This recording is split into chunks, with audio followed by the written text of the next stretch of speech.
kay Matthew chapter 19 verses 20 to 22. Brad, nagre-ring.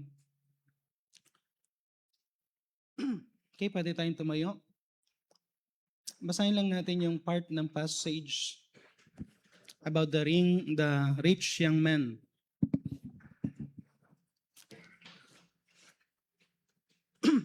Okay, basahin natin ng sabay-sabay lang yung verses 20 to 22.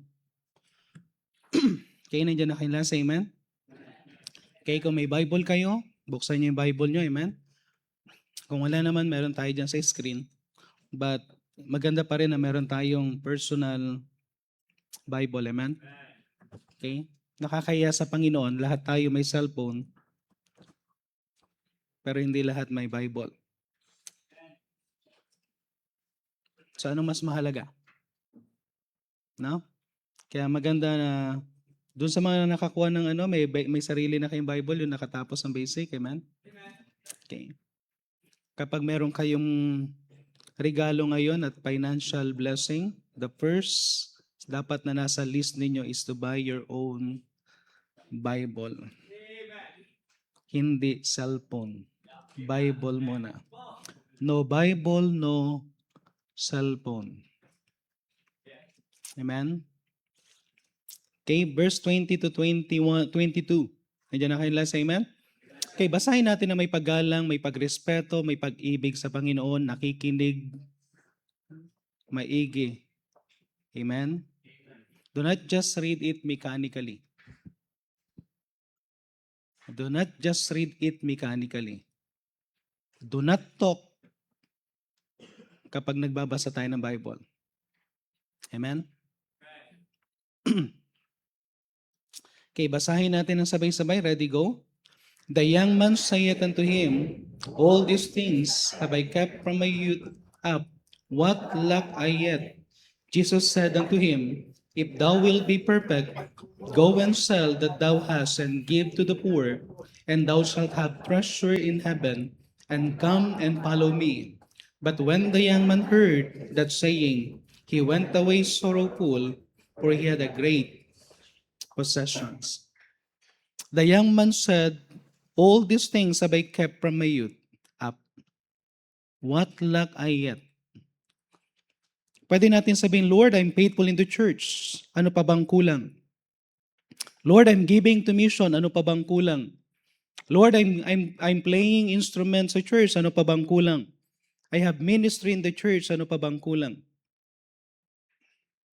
Okay, maring siguro, although ang pinag-uusapan dito is about salvation, pero sometimes tinitingnan natin, parang, Lord, ano pa bang kulang? Ano pa bang i-require mo sa akin? Sabi ng Panginoon sa kanya, Jesus said unto him, If thou will be perfect or mature or ready, kung ikaw talaga handa, kung ikaw talaga mature na sumunod, go and sell that thou hast, give to the poor, and thou shalt treasure in heaven, and come and follow me. Verse 21, Brad. So hindi niya sinasabi, hindi ito na but are you willing to sacrifice something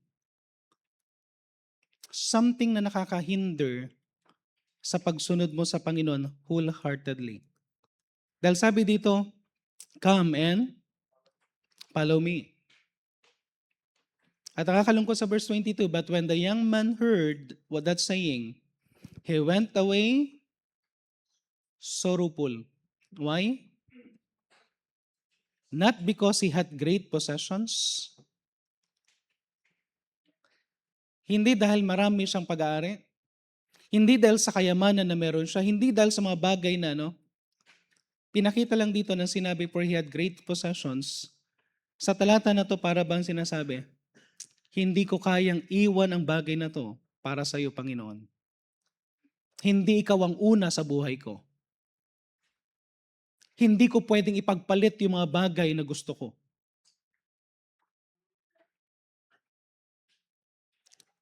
Kaya ang message natin ngayon, what hinders you in following the Lord wholeheartedly?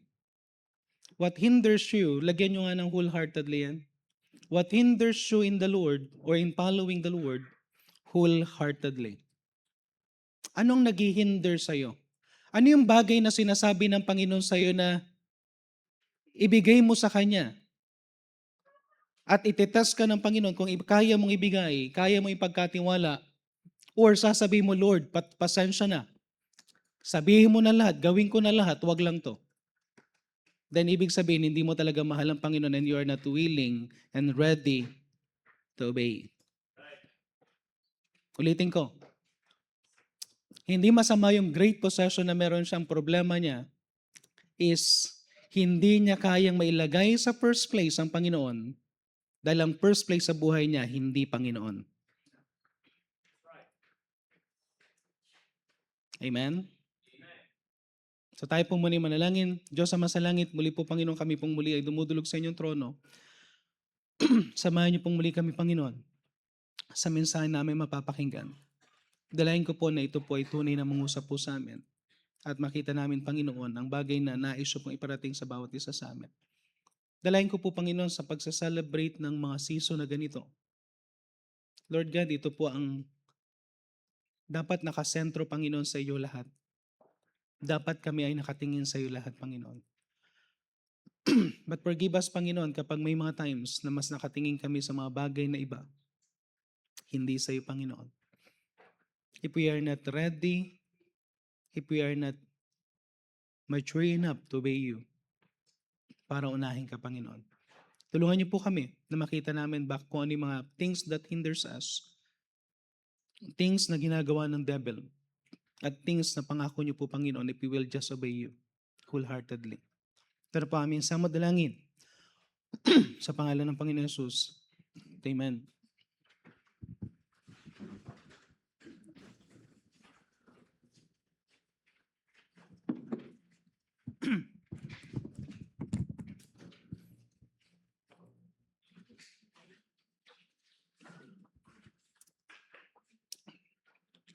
So magandang tanong yung what lack I yet? Ano ba yung kulang, Panginoon? Ano ba yung bagay na gusto mong gawin ko? Siguro magandang tingnan, no? Bago sumapit itong pagtatapos ng taon. Tanungin mo talaga ang Panginoon. Seryosohin mo, Panginoon. Ano ba? Yung one-on-one talk. Yung sabihin mo sa Panginoon, Lord, ano pa bang ano? Hindi natin alam kung kailan magkakaroon ng rapture.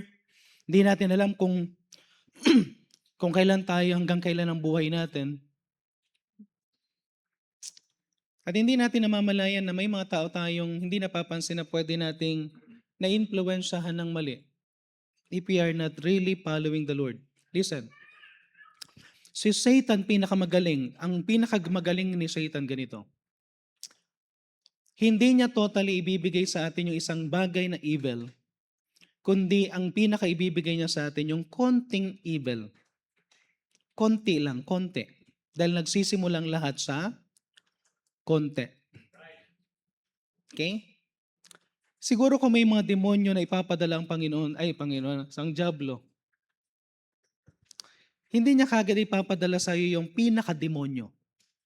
Ay papadala niya muna sa iyo yung mga demonyito. Nakuha niyo? Yung mga bagay na parang kikilitin ka lang, parang hindi nakaka-distract, hindi ka pero ang pinakamatindi sa lahat ng panlilinlang ng diablo is the little things.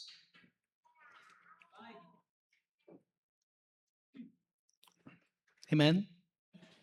Hindi lalabas dito ang diablo na may sungay, kulay pula, na mahabang buntot na merong tinidor. Amen? Kuminsan hindi natin namamalayan, mga things na kala natin wala naman pero anything that replace the rightful place of God, kagagawa ng devil yan. Pag hindi na ang Panginoon ang nauuna sa buhay mo. Amen? So makikita natin dito yung tanong ng young man, what lack I yet? Ano pa bang kulang? Akala niya lahat kompleto na siya. Akala niya he is totally good in the sight of God. Akala niya welcome na welcome lahat ng ginagawa niya. But honestly speaking, Nang sinabi na ng Panginoon yung mga words na kailangan niyang gawin, sige nga, ibigay mo lahat ng meron sa'yo. Hindi para mawala lahat ng bagay na meron sa Kanya. Gusto lang i-testing ng Panginoon, sino ang una sa buhay mo? Sino ang priority sa buhay mo? Nang sinabi ng Panginoon ng bagay na to, anong sabi dito? He went away sorrowful, not because for he had a great possessions, kundi pinakita niya na hindi niya kayang gawin ang sinasabi ng Panginoon for his great possessions. Amen? So tatlong bagay, maikli lang. Amen? First time ko makagawa ng outline na 2 page, isa't kalahati lang kasi may aso kaming kumakain ng message. Okay? Nakalahati eh. Pero lit lang ito. 3 lang, amen? Number 1, hindrances in following the Lord fully. Hindrances in following the Lord fully. Ano yung mga hindrances? 3 bagay lang gusto ko ilagay dito sa hindrances muna. Number 1 is divided heart. Okay? Hindrances in following the Lord fully, divided heart. Sabi niya sa Matthew chapter 19 verse 22, but when the young man heard that saying, when he heard that saying of the Lord, he went away sorrowful, for he had great possession. Ano ibig sabihin? Lord, I am not really ready to obey you. Lord, ang puso ko hindi talaga nasa sayo. Sometimes doon natin malalaman kung ang puso mo nasa Panginoon, tanggalin natin yung mga bagay na gustong gusto mo. Are you willing to obey? Are you willing to obey? Divided heart. He says he wants to follow the Lord. He says he is doing a lot of things. Lahat ng command, sinusunod niya. Sinabi niya lahat ng command, sinusunod niya. Ang galing niya, no? Sabi niya lahat ng command, sinusunod niya. Pero nung sinabi ng Panginoon ng isang command, hindi niya naman magawa. Kasi sometimes akala natin, ang galing-galing na nating Kristiyano, maayos tayong Kristiyano, but if your heart is not in the Lord, you are still sorrowful dahil hindi mo kayang ibigay sa Panginoon ang total obedience. Amen? Amen? Matthew chapter 6 verse 24, no man can serve two masters. For either he will hate the one and love the other. Sometimes tayo balimbing, namamangka sa dalawang ilog.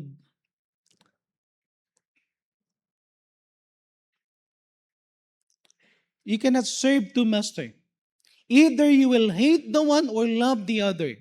Or else you will hold to the one or despise the other. Hindi mo pwedeng sabihin lahat parehas na i-hold. Hindi mo pwedeng parehas na i-obey ang Panginoon at i-obey ang sarili mo. Hindi mo pwedeng sabihin parehas na mamahalin mo ang Diyos at mamahalin mo ang gusto mo. You cannot serve God and money. You cannot serve God and material things. You cannot serve God kung mahal mo ang sarili mo at hindi ka marunong makinig. Amen? James chapter 1 verse 8, a double-minded man is unstable in all his ways. A double-minded man is unstable in all his ways. Nakakita ka na ng tao na yung mata niya, yung isa dito nakatingin, yung isa dito nakatingin? Kaya mag-concentrate yan? Yung may sinasabi ka pero yung ginagawa mo taliwas? May pinapakita ka sa labas pero sa loob, iba?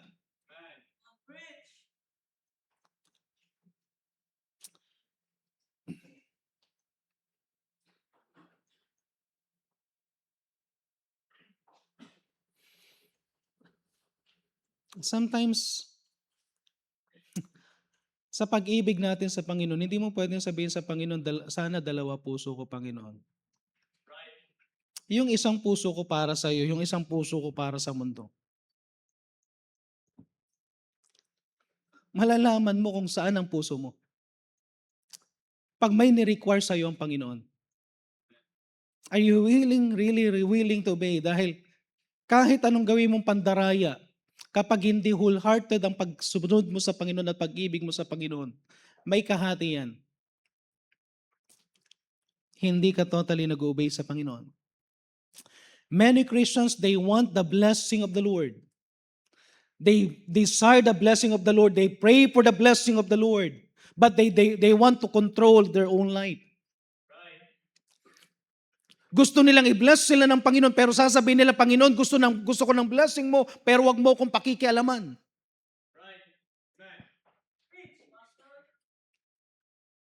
Wag kang makialam sa buhay ko. Gusto ko lang yung blessing mo, pero wag mo akong pakikialaman. Marami ngayong tao ganito, wag niyo akong pakikialaman, buhay ko to. Pero paano mo sasabing sumusunod ka sa Panginoon kung ang kontrol ng buhay mo, ang manobela ng buhay mo, ikaw pa rin ang may hawak? Amen? Maraming mga tao, they want the blessing of God, pero they want also the approval ng mundo. Gusto mo yung blessing ng Panginoon, pero gusto mo pinapalakpakan ka ng mundo. Gusto mo in ka sa mundo. Yung bang kapag kasama mo yung Kristiyano, in ka, pero kapag kasama mo rin ang mundo, in ka rin. Pagkakasama mong Kristiyano, you worship God, yung mga words mong gaganda, pero kapag kasama mo ang hindi Kristiyano, ang galing mong magmura. Kahit sa text lang yan, kapag ang isang Kristiyano nagmumura, hindi ko alam kung anong mararamdaman mo bilang isang Kristiyano na nag-worship ka sa Panginoon, pero ang pagmumura, simpleng-simple na lang.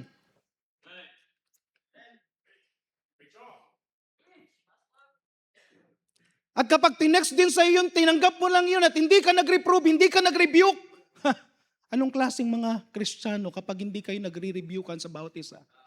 Kung alam mo may maling ginagawa.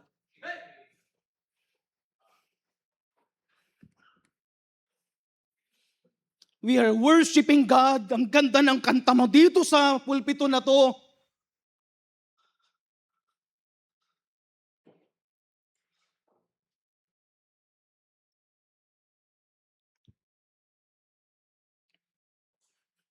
Anong gusto mo? Approval ng Panginoon, approval ng mundo? Palakpak ng Panginoon na palakpak ng mundo. Mamili ka lang sa isa. Hindi pwedeng dalawa. Never mong pagsabayin ang approval ng mundo at approval ng Diyos. Kung gusto mo approval ng Diyos lang. Mag-stand ka kung ano yung tama.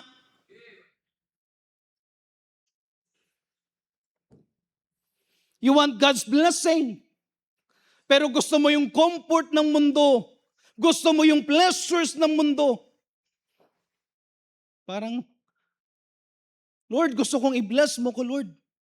Pero, gusto ko rin yung ma-enjoy kung ano yung ginagawa sa mundo.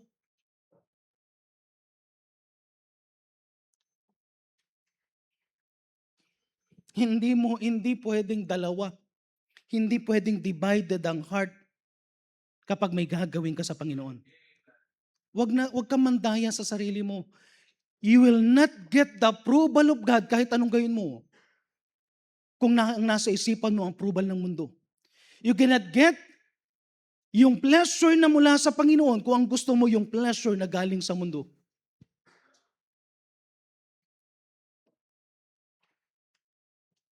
Sana may mga taong may mga Kristiyanong adult, may Kristiyanong young people, may Kristiyanong bata na magsasabi someday, kahit walang mag-a-approve sa akin ng mundo, kahit talikuran ako ng ibang kaibigan ko, as long ng Panginoon, nakuha ko yung approval ng Panginoon, enough na yun.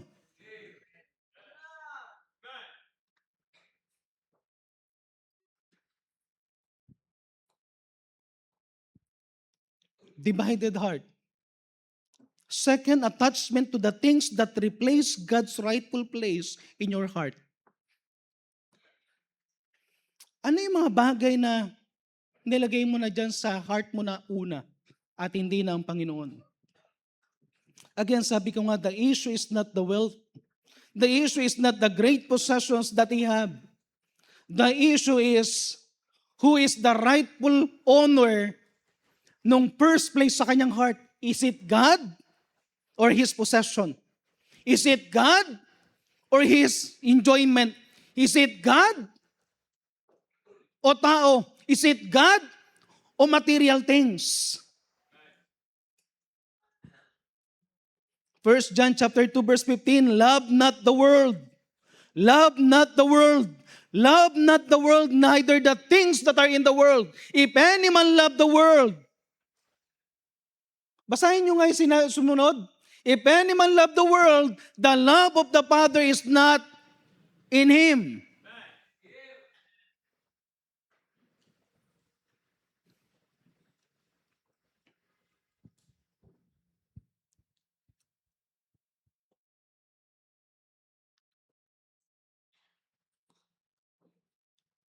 Sana priority mo ang Panginoon kaysa karir mo. Wah, mamaya ipapakita ko sa inyo, walang mawawala sa inyo pag ipapriority nyo lang talaga ang Panginoon. Hindi selfish ang Panginoon. Pastor, bakit ganyan ang tinuturo sa church? Hindi namin turo yan, turo ng Panginoon. And by the way, walang mawawala sa iyo pag inuna mo ang Panginoon dahil right ang perspective mo sa lahat ng area.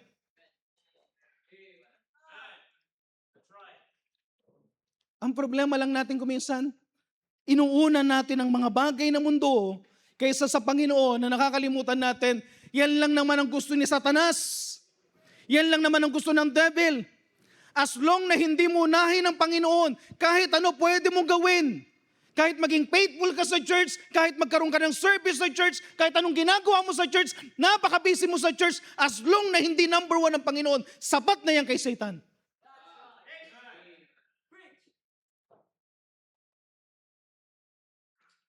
Dahil nagtagumpay na siya na tinanggal niya sa trono ng iyong puso ang Panginoon, sapat na yun. Dahil kapag hindi priority ang Panginoon, lahat ng decision na gagawin mo, madali ka na lang masway. Why? Wala na ang Panginoon sa rightful place.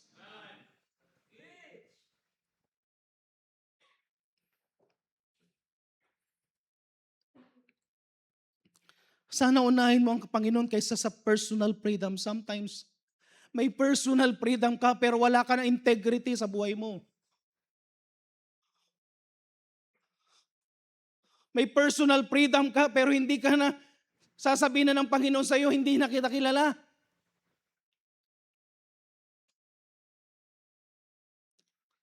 Ito matindi.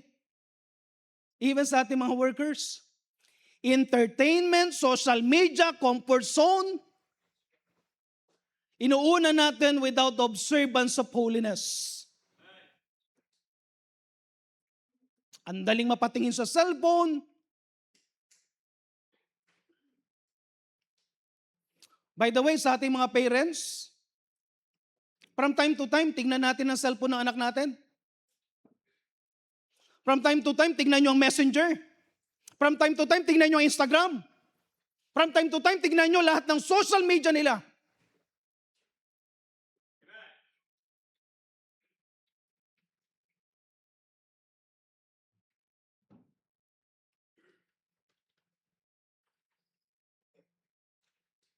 Maraming kademonyuhan ang cellphone na to.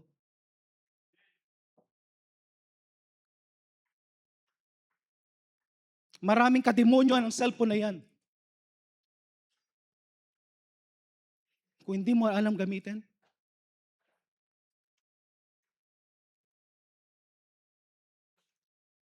kung yung cellphone na yan ang magdadala sa iyo para hindi ka sumunod sa Panginoon, demonyo ang cellphone na yan. Kung hindi ka na marunong sumunod dahil sa cellphone na yan, demonyo ang cellphone na yan.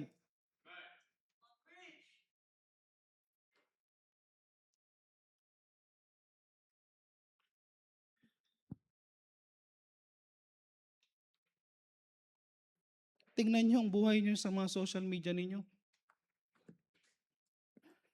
May ministry kayo sa church, pero wala kayong integrity. Dahil sa mga bagay na pinagsasabi nyo, sa mga pinopost ninyo.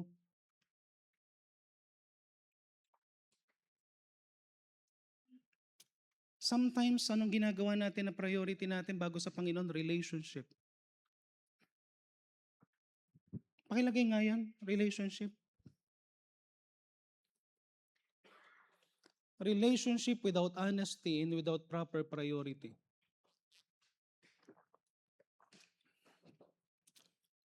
Bible College sa usapan natin ha.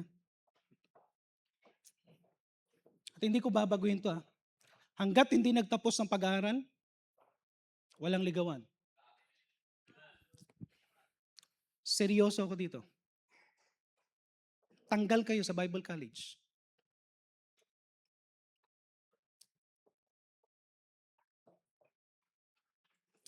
Pastor, wala masama ba, no? Kung hindi pa kayo marunong humawak ng maayos na, no? Listen. If you are not honest enough, palatandaan, something wrong.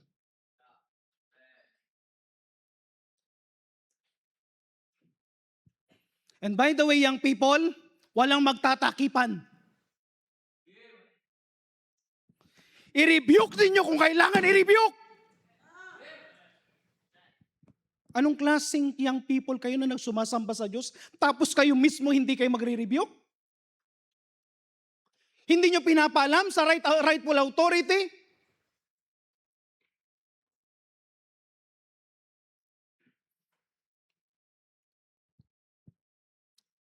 Walang respeto sa authority ang isang taong naglilihim. At sino mang kasama sa naglilihim, walang respeto sa authority. Hindi niyo ako nire-respeto. Wala kayong respeto sa akin.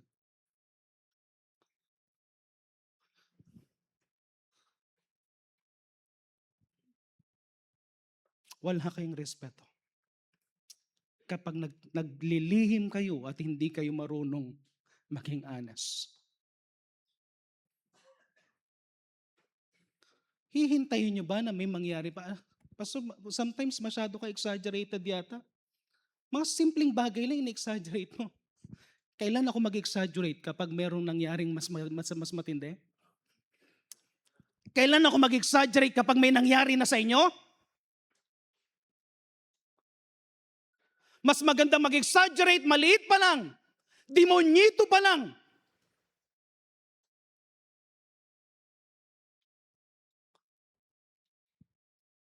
Magkaroon kayo ng respeto sa authority. Magkaroon kayo ng respeto sa mga magulang nyo.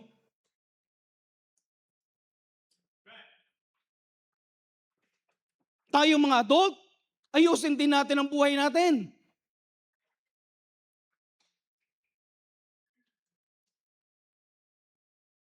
Tingnan natin kung paano natin ayusin ang bawat relationship natin na priority pa rin ang Panginoon. Dahil kung priority ang Panginoon, we will have a proper priority. Walang ibang sisingit dyan kung ano-ano. Walang third party sa relationship kapag ang Panginoon ang priority.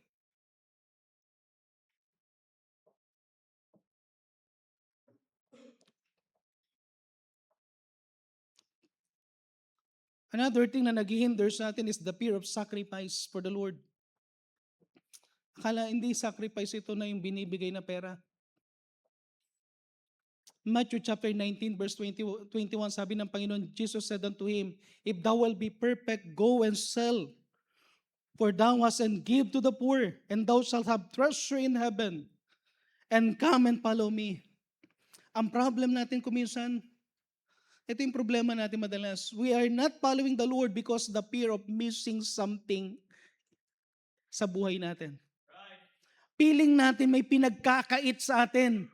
Piling natin pag sumunod tayo sa Panginoon, ayoko muna maging masunurin sa Panginoon. Bakit? Mamimiss ko yung mga bagay na ginagawa ng kaklase ko. Mamimiss ko yung ginagawa ng mundo. Sana na-save ako nung in-enjoy ko ng mundo. Sa tingin mo, nakaka-enjoy ang mundo?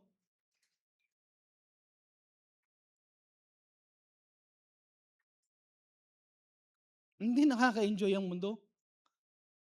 Dahil lahat ng nasa mundo kasinungalingan. Naalala niyo yung verse na sinabi ko last time, even in laughter there is sorrow in heart. Akala nyo lang masaya, pero hindi sila totoong masaya. Amen? You think you will miss something important, you think you will make something na may experience mo na one in a lifetime experience. Sabihin ko sa iyo, magkamali ka lang ng isang hakbang dahil hindi ka sumunod sa Panginoon, sira ang buhay mo.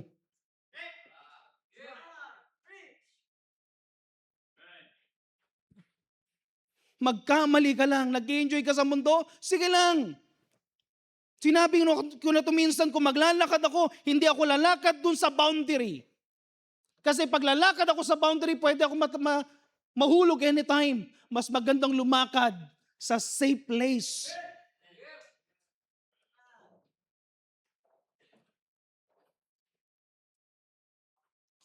Hindi, walang mawawala sa'yo kapag sumunod ka sa Panginoon. Sometimes ito yung problema natin. We fear na mag-sacrifice ng kaibigan. Listen, ayaw mo maging mag-isa? Kung kinakailangan maging mag-isa ka, basta mag-stand ka sa Panginoon, okay lang yan. Kaysa marami kang kaibigan, pero hindi ka nag-stand for God.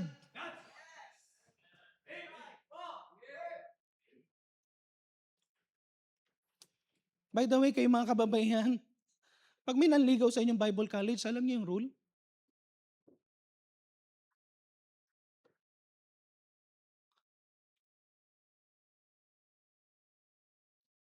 Kayo mga isap, alam niyo yung rule? Kayo mga young people, alam niyo yung rule? Paso masyado ka mahigpit. Walang mawawala sa iyo kung magiging priority mo lang ang Panginoon. Tapusin mo muna yung pag-aaral mo, hindi mo pa kaya wala ka, saan ba nanggagaling ang pera mo na panlibre?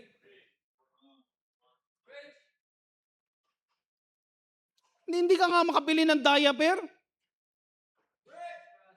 Hindi ka makabili ng gatas? Pamasahe mo, wala kang pamasahe kung hindi ka hingin sa magulang mo? Tapusin mo muna yung pag-aaral, priority yan.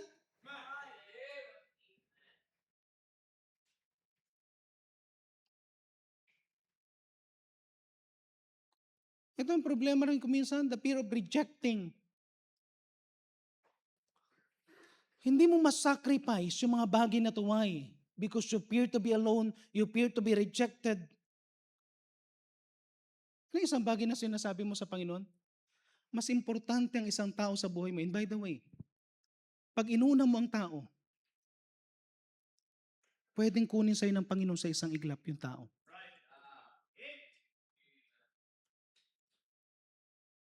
The more na unahin mo ang isang bagay kaysa sa Diyos, anytime pwedeng tanggalin ng Panginoon.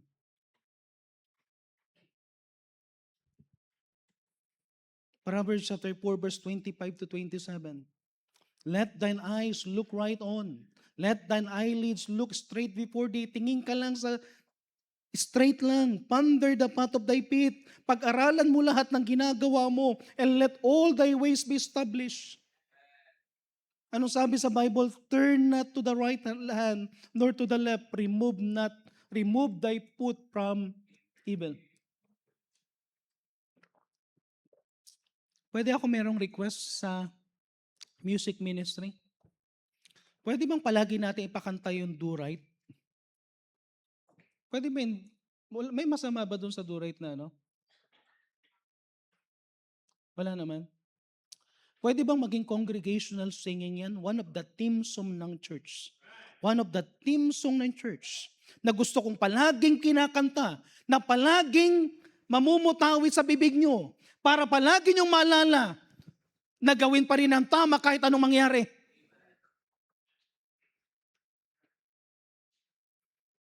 Wala na tayong stand na katulad yan.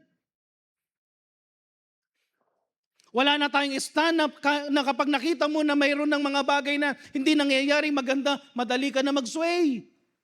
Dapat tayong Kristiyano, tayo nag-influence, hindi tayong ini-influensyahan ng mundo. Wala tayong pakialam kung sila ay umalis at hindi na tayo ituring na kaibigan as long you are standing for the Lord. Yan sabihin ko sa iyo, makakahanap ka ng mga kaibigan that stands for the Lord.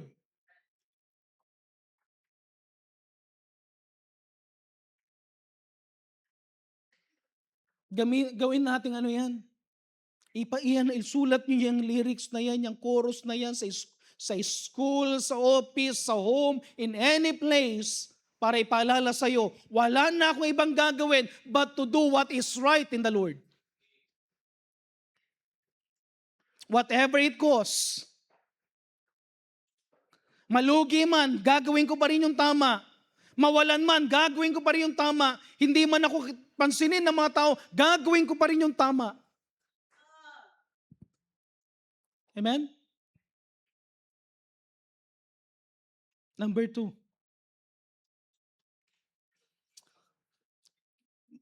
Tingnan natin yung mga bagay na naghihinder sa atin. Tingnan natin itong ginagawa ng devil. The devil's lure to hinder us from obeying the Lord.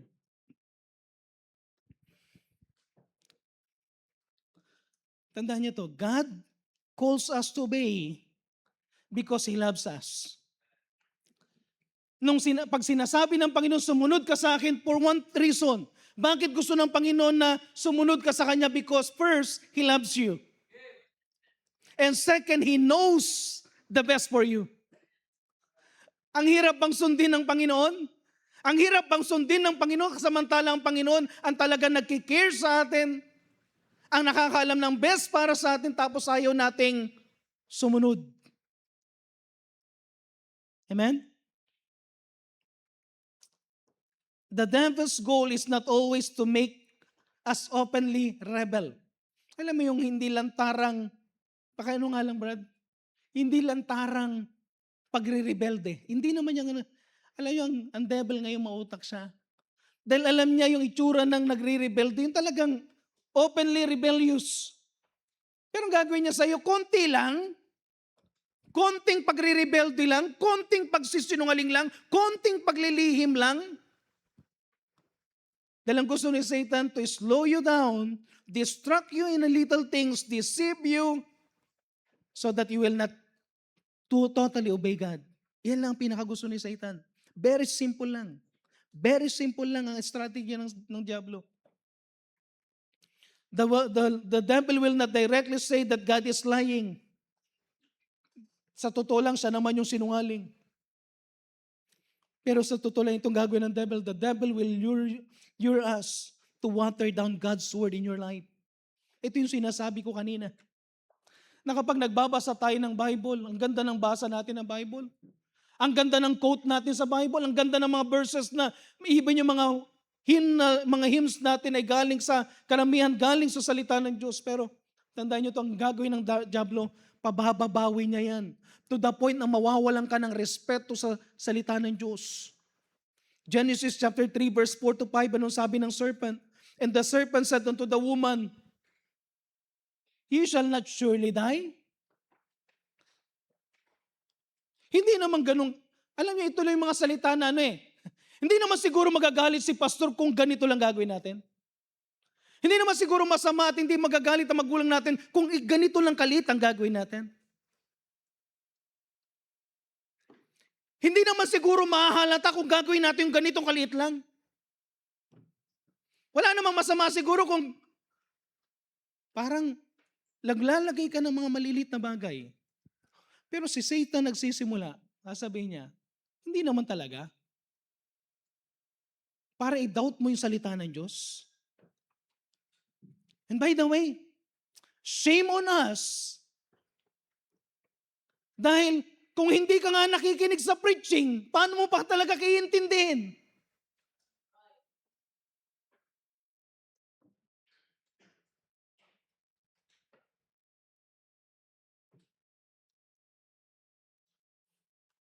Ang sabi niya dyan later on sa verse 5, For God that know that in the day ye eat thereof, then shall your eyes be opened, and you shall be as gods, knowing good and evil. Grabe, no? Maniniwala ka, tanungin ko kayo, sino magandang paniwalaan? Ang mundo, ang Diablo, o ang Panginoon? O ang sarili mo? Pag samasamahin mo na lahat ng talino ng lahat ng ang Diablo, ang mundo, ang expertise ng lahat ng expert, kasama na sarili mo, hindi pa rin mapapantayan ang talino ng Diyos. Hindi pa rin mapapantayan ang tamang desisyon na may bibigay sa iyo ng Panginoon. The devil will lure us hindi lang sa mga ganyan na klase na kundi ilulure din tayo by offering shortcuts in life. Maraming shortcut. Okay, Matthew chapter 4 verse 8 to 9. Again, the devil taketh him up to an exceeding high mountain and showeth him all the kingdom of the world and the glory of them. And saith unto him all these things. Sino nagsabi nito? Sino nangako nito? Ang diablo. All these things will I give thee if thou will fall down and worship me. Si Satan ang mahilig sa shortcut. He wants instant glory. Ino-offer niya sa Panginoon ang instant glory without the cross. Okay? Sometimes ang offer ni Satan ganito, you want the glory? May shortcut ako, hindi mo na kailangan daanan ng cross. Pero anong sabi ng Panginoon? Gusto natin ng blessing? Take up your cross and follow me. Take up your cross and follow me.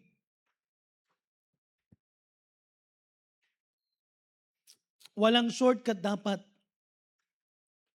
Ang Panginoon hindi nag-shortcut, dinaanan niya yung cross.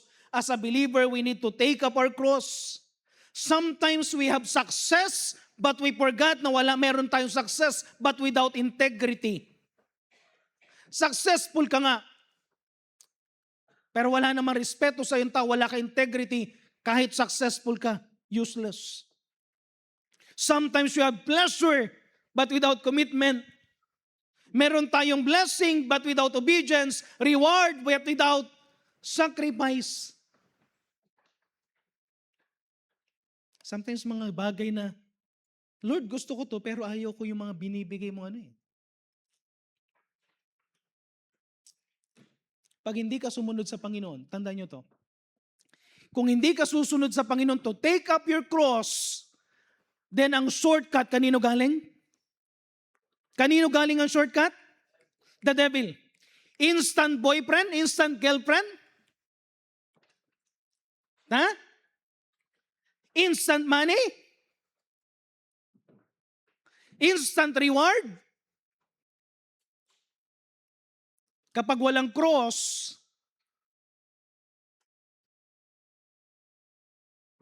hindi galing sa Diyos. Pag walang sacrifice, hindi galing yan sa Diyos. Kasi dapat magkaroon ka muna ng sacrifice of obedience bago ka bigyan ng Panginoon. Another thing na gagawin sa atin ng diablo, the devil will lure us to doubt. Isang bagay na kailangan gagawin ng diablo, paborito niya, magduda ka sa authority. Magduda ka sa Panginoon.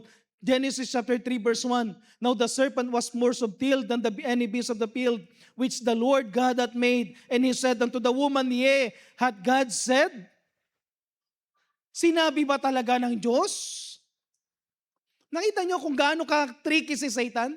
Kung gaano ka-tricky ang diablo? Sasabihin niya, sinabi ba talaga ng Diyos? Ganyan ba talaga yung pagkakasabi ng salita ng Diyos? Ganyan ba talaga? Naniniwala ka kay pastor sa preaching na yan?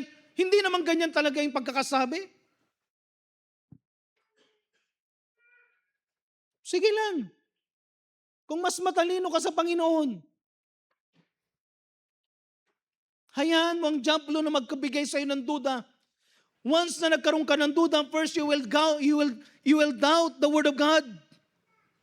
Wala ka ng respeto dito. At kung wala kang respeto dito, anong gagamitin ng Holy Spirit to rebuke us? Tandaan natin, ang pagre-rebuke ng Holy Spirit, ginagamit niyang salita ng Diyos. Paano kapag nag-doubt ka dito? Later on, ida-doubt mo ang pag-ibig ng Diyos sa'yo. Akala mo hindi ka mahal ng Diyos. Akala mo kawawa ka. Nakakaawa naman ako, yung mga kaklase ko, nagpa-party-party ako, hindi, dahil Kristiyano ako. Nakakaawa naman ako, yung kaklase ko, nakailan ng boyfriend. Ako hindi pwede kasi Kristiyano ako. Hindi pinagbabawal ang isang bagay sa'yo kung yan ay makakasama sa'yo. Pero ang gagawin ng dyablo, i-doubt mo yung pag-ibig ng Diyos sa'yo. I-doubt mo na ang Diyos nagkikare sa'yo. I-doubt mo na ang Diyos merong plano sa'yo. Ang dami mo may i-doubt sa Kanya. Even the goodness of God, hindi mo na nakikita. Even the sacrifice of your family.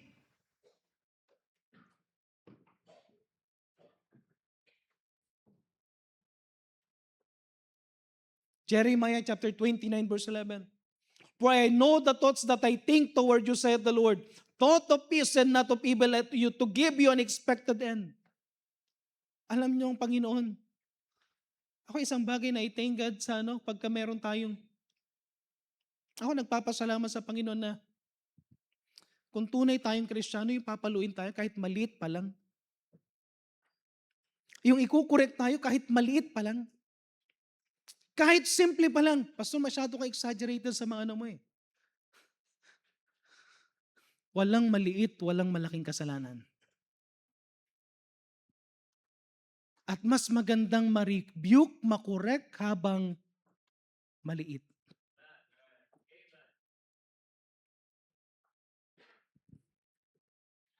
By the way, ang kasalanan hindi binibaby.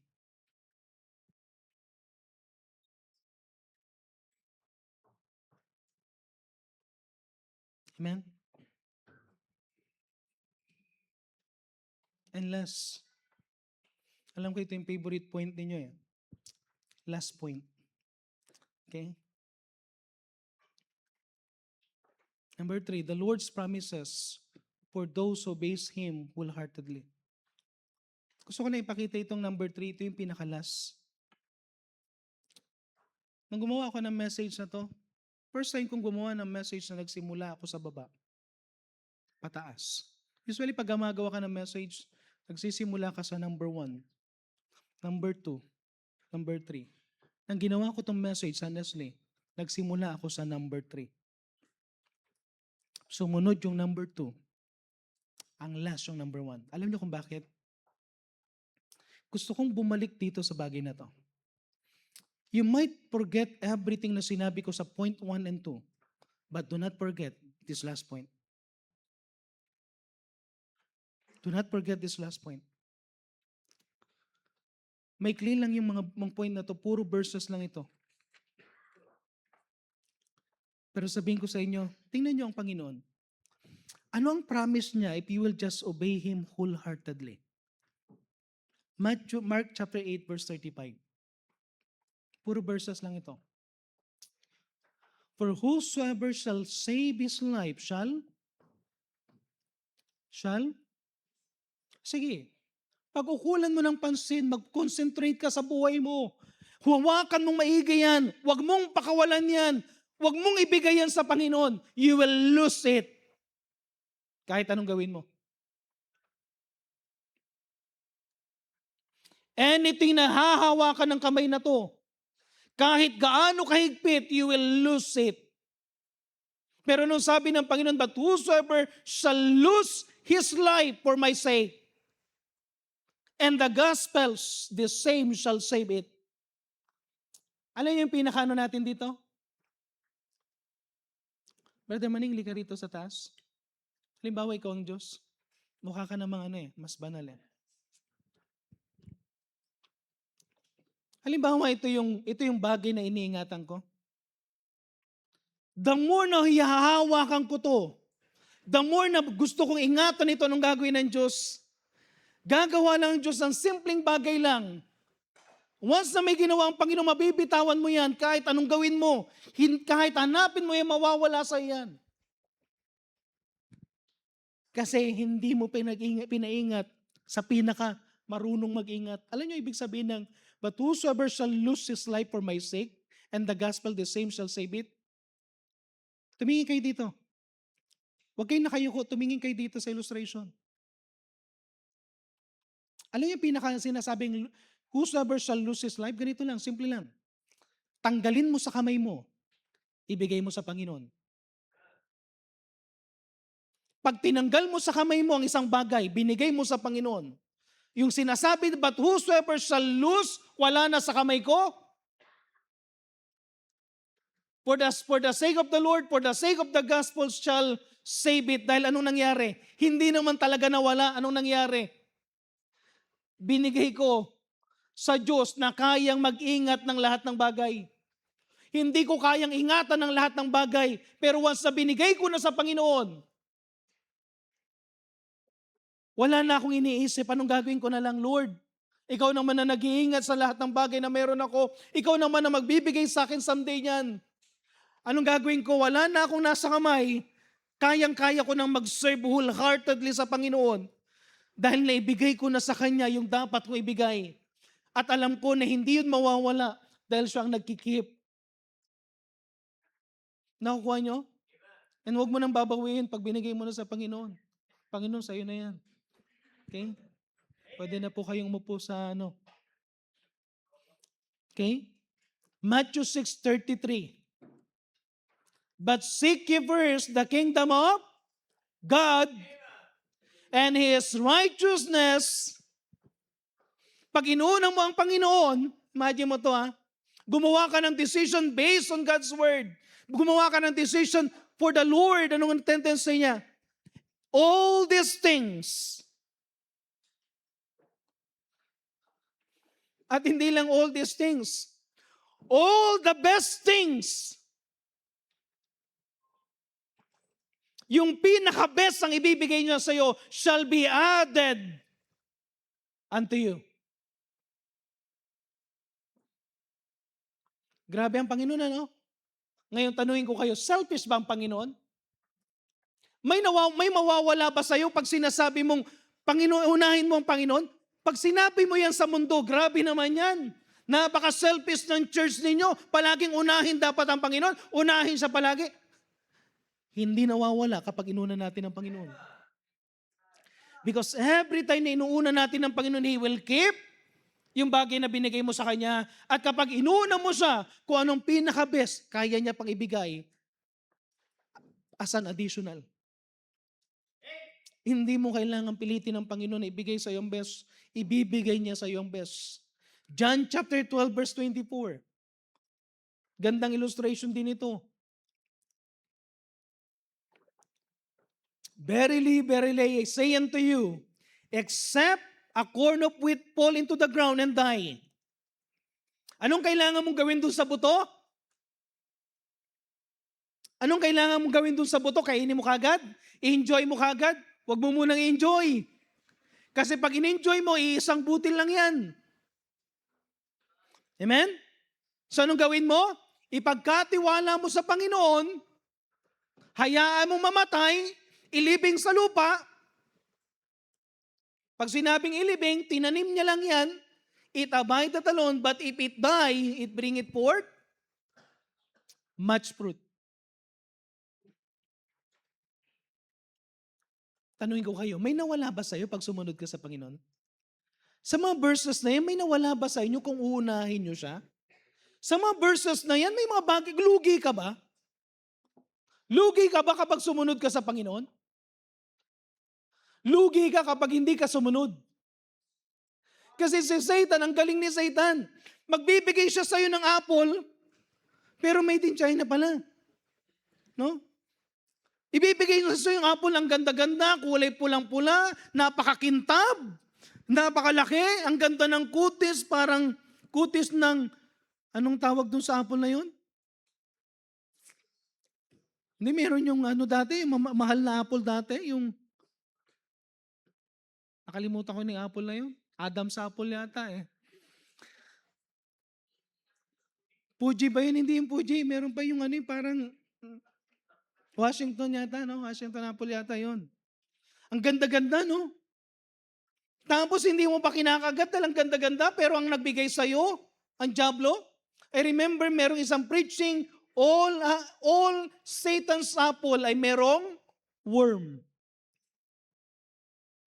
Kahit gaano kaganda, hindi mo ma-enjoy.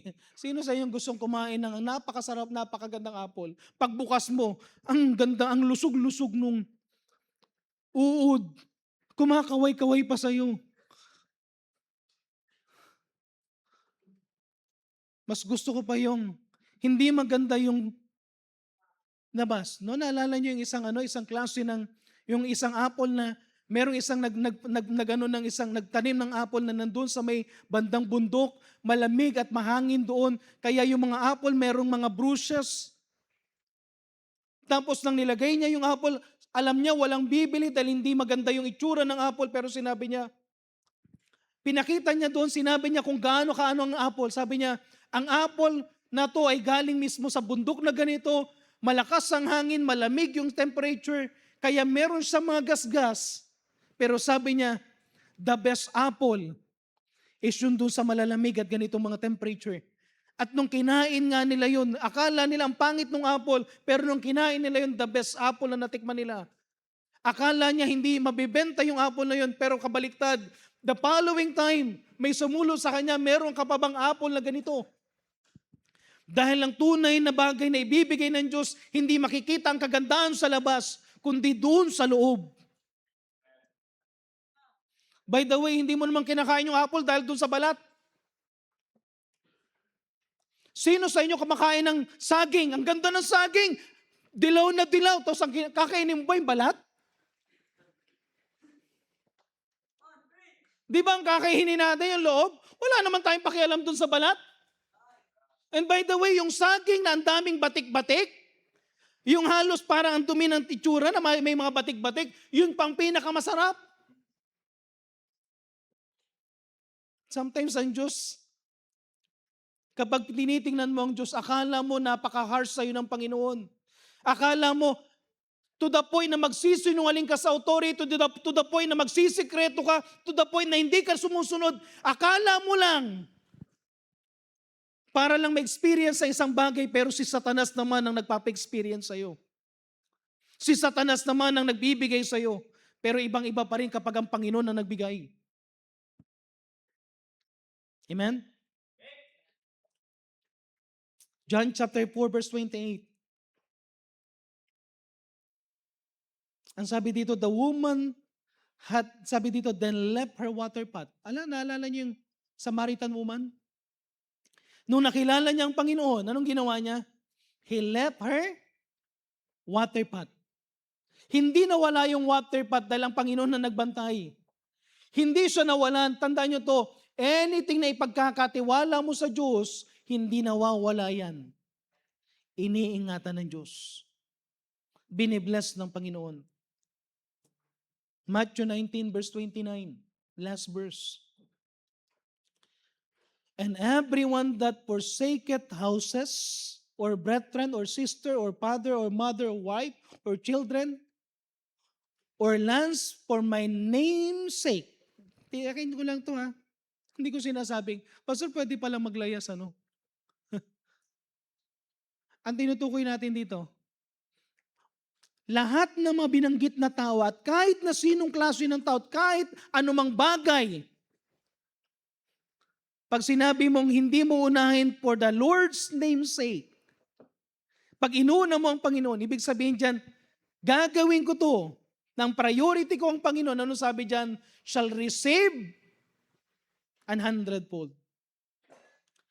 At tinukoy yung shall inherit everlasting life kasi yun yung tinutukoy natin dun sa parable kanina.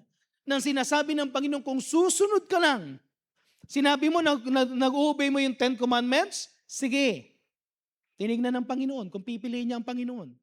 Because hindi ka rin pwedeng maligtas kung hindi mo pipiliin ang Panginoon. Pwede mong piliin ang reliyon, pero ang Panginoon hindi mo pinili, hindi ka maliligtas. Pinili mo ang good works, pero hindi mo pinili ang Panginoon, hindi ka maliligtas. Ang kailangan mong piliin ang Panginoon. I am the way, the truth, and the life. No man cometh unto the Father but by me. At the same way, kapag pinili mo ang Panginoon to be your Savior, piliin mo rin siya to be your Lord. You are willing to obey Him as Lord. Anong tendency? You will receive 100-fold. Listen. Hindi ko pinagsisisihang sumunod sa Panginoon. At kung mayroon akong pagkakataon na ibalik ako ng Panginoon sa pagiging bata, at pagiging young people, pagiging young adult, sa na-experience ko sa buhay ko, Isang bagay lang, mas pipiliin ko na ngayon sumunod sa Panginoon dahil ang daming mga bagay na ginawa ng Panginoon na hindi ko sukat akalain. Beyond my expectation because of obeying Him. And sabihin ko sa inyo mga young people, sa mga young professionals, ito sana yung message ko kapon. Kung susunod ka lang sa Panginoon, walang mawawala sa iyo. Ibibigay pa ng Panginoon ang best. Ewan ko lang kung nagtitiwala ka. Tinitingnan ko yung mga mukha nyo, hindi ko alam kung nagtitiwala talaga isa kayo sa Panginoon. Tinitingnan ko yung mga mukha nyo, yung mga iba, wala talaga, ang Bible talaga nakakaantok no? Tinitingnan ko yung mga iba talagang nakayuko lang. Tinitingnan ko yung mga iba talagang, hindi ko alam kung nakatingin sa akin o drawing lang yung mata eh.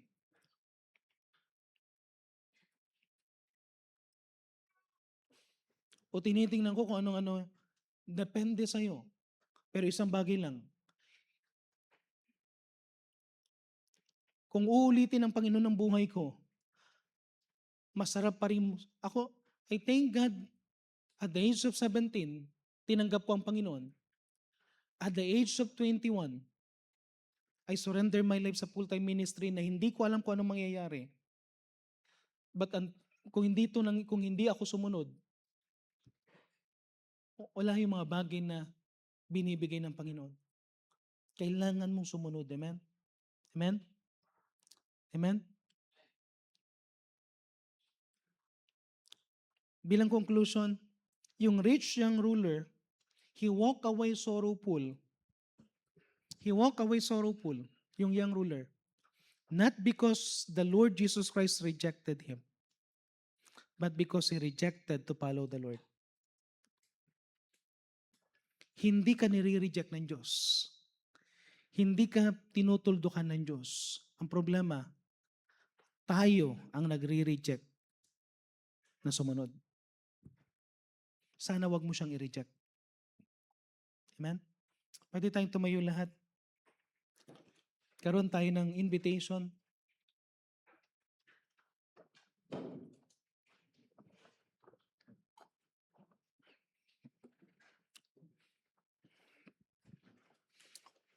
What hinders you in following the Lord wholeheartedly? Maring may mga binanggit ako mga hindrances. Pinakita ko sa inyo kung ano yung ginagawa ng diablo na naglulure sa inyo. Sabi ko isang bagay lang. Number 3, kaya mo bang sabihin sa sarili mo na, Panginoon, patawad? Because you really love me.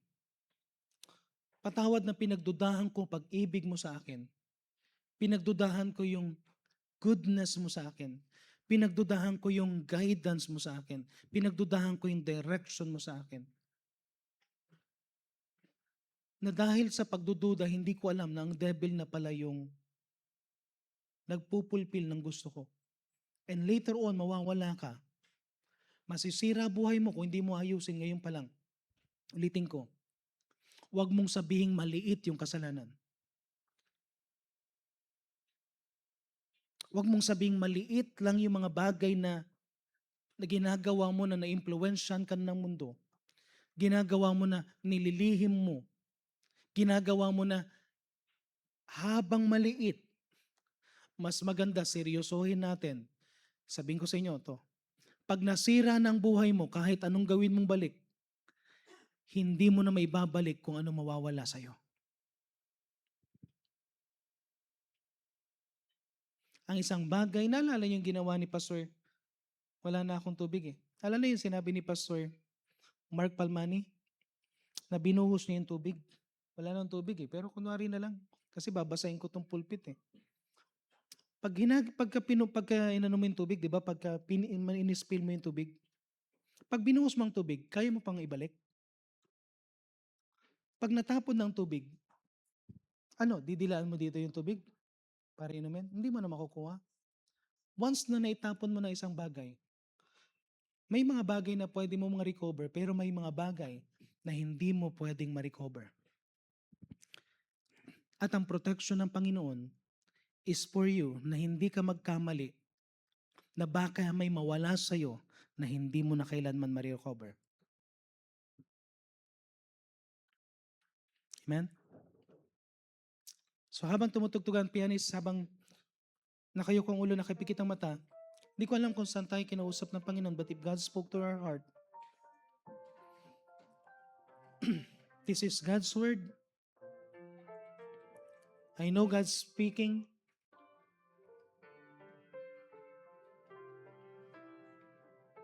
Pero gumawa ka ng pagpapasya, kausapin mo siya. Do not doubt God's goodness in your life. Do not doubt God's love for you. Do not doubt God's plan for you.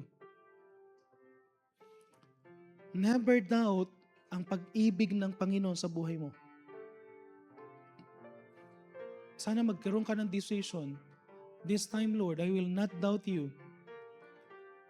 Mas titingnan ko yung sinasabi mo, Panginoon. And I'm willing to lose everything. To lose the pain, to lose the pleasure, even close friends. For your sake. For your sake.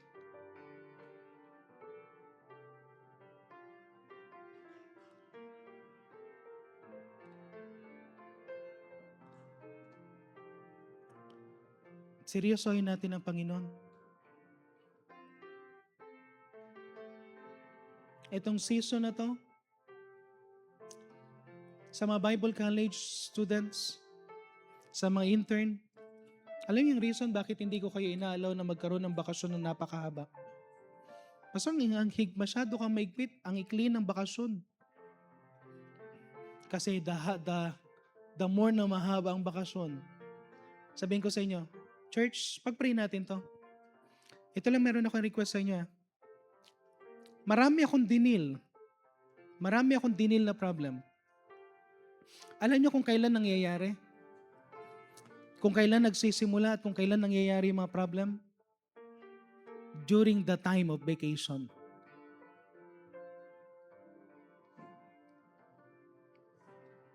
During the time of vacation.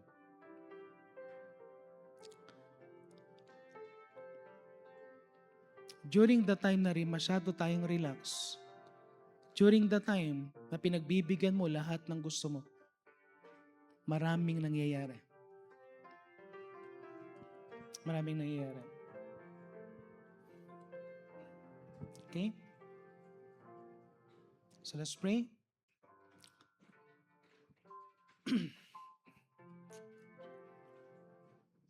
Siguro maganda na rin tayo magsimula ng Christmas fellowship natin ng ganito muna. Amen?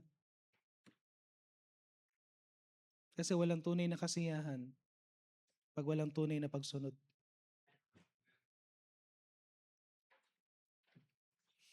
Okay? Let's pray. Heavenly Father, maraming salamat po sa binigay niyo po, Panginoon, na message. Maraming salamat po sa patuloy na inyong pagkilos sa buhay, Panginoon, ng lahat ng mga Kristiyano na naririto.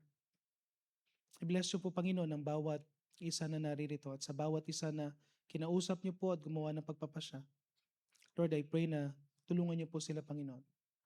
Gawin nila, Panginoon, ang inyong kalooban. At matuto sila, Panginoon, na sumunod sa inyo wholeheartedly. Ito na po ang aming samot dalangin sa pangalan ng Panginoon Jesus. Amen.